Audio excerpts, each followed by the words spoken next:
muda zaman sekarang ada yang nyebut gini Pak, kebutuhan sekarang keluar tuh untuk sandang, pangan, papan, dan konser Pak. Itu menjadi daya tarik juga bagi masyarakat dalam negeri dan luar negeri. Tetapi kalau kita berbicara konser Coldplay Pak, di Indonesia belum ada wacana mau beberapa hari. Berbeda dengan Singapura yang udah fix akan 6 hari. Nah, bagaimana pandangan Bapak? Karena artinya tuh dana bisa jadi lari ke sana semua Pak. Iya, itu yang memang harus kita pantau dan kita monitor dengan penuh kehati-hatian karena kita alhamdulillah nih sudah dapat 1 hari dan konser itu sangat membludak peminatnya dan Coldplay sendiri akhirnya mempertimbangkan untuk menambah hari. Tapi belum ada saat jawabannya kita sampai sekarang ya Pak? Bernegosiasi melalui promotor dan lain sebagainya, di mana saya sudah menerbitkan surat untuk memberikan dukungan kepada promotor, ada beberapa tantangan seperti venue, schedule, dan juga masalah klasik seperti perizinan dan lain sebagainya. Sementara Singapura, data yang kami dapatkan berhasil mendapatkan suatu paket insentif yang sangat menarik, kolaborasi antara pemerintah dengan dunia usaha, yang akhirnya bisa memberikan kepastian 6 hari berturut-turut itu diadakan di Singapura. Nah tentunya kita jangan kecewa, terus meratapi nasib. Saya selalu bilang, ya kalau kita melihat situasi seperti ini, kita harus ciptakan sebuah solusi, inovasi. Bagaimana kalau ada paket-paket konser selagi healing di Batam dan Bintan. Berarti itu kan masih wilayah kita dan akan memberikan peluang usaha dan lapangan kerja bagi masyarakat Kepulauan Riau.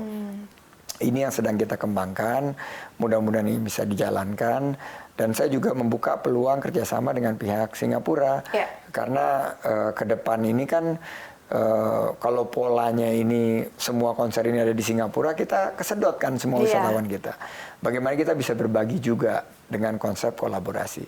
Jadi itu yang kita harapkan karena Indonesia ini sudah menjadi epicentrum dari ekonomi kreatif dunia. Kita nomor 3 besar dunia dari segi ekonomi kreatif. Sekarang konser itu jadi kayak kebutuhan itu dia tadi ya saya sampaikan Pak. Ya kebutuhan utama lah, kebutuhan primer. Apalagi anak-anak muda sekarang setiap 3 minggu, 4 minggu maunya healing gitu lah. Dan salah satu healing yang paling diminati itu konser. Seperti kemarin Ronan Keating saat mau membuka konser di sini, ternyata dalam waktu 8 menit habis terjual. Jadi terus kita punya yang lokal juga, para musisi nasional termasuk Putri, itu juga tiketnya sangat diminati. Dan bukan hanya konser, olahraga juga seperti itu. Karena ini setelah pandemi ada semangat untuk mengambil peluang para masyarakat ini untuk menikmati konser-konser berkelas dunia. Dan apakah ini juga dampak dari adanya kemudahan aturan bebas visa untuk turis asing, Pak? Apakah ini wujudnya juga? Jadi kita sudah menetapkan setelah pandemi, kita melihat melalui data dan analisa dari big data bahwa kebijakan bebas visa ini sangat memberikan dampak yang positif terhadap minat kunjungan wisatawan ke Indonesia. Indonesia ini top of mind di China, di beberapa market besar seperti Australia, India, Singapura, dan Malaysia. Juga di Eropa, Inggris, dan Amerika. Namun selama ini kesulitannya itu saat mendarat mengurus visa on arrival-nya.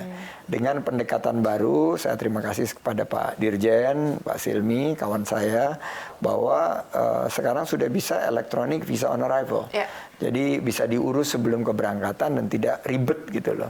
Jadi begitu mendarat mereka tinggal mengikuti prosesnya dan dalam waktu yang tidak terlalu lama, singkat, mereka bisa melewati proses imigrasi ini, dan kita akhirnya melihat bahwa efektivitas daripada kebijakan visa on arrival yang nanti akan ditambah lagi dengan golden visa untuk investasi atau juga beberapa jenis visa lain untuk digital nomad misalnya, ini bisa menambah kunjungan wisatawan ke Indonesia. Tapi itu nggak berpotensi untuk mengurangi pemasukan kita ya Pak, karena pajak dari visa cukup besar.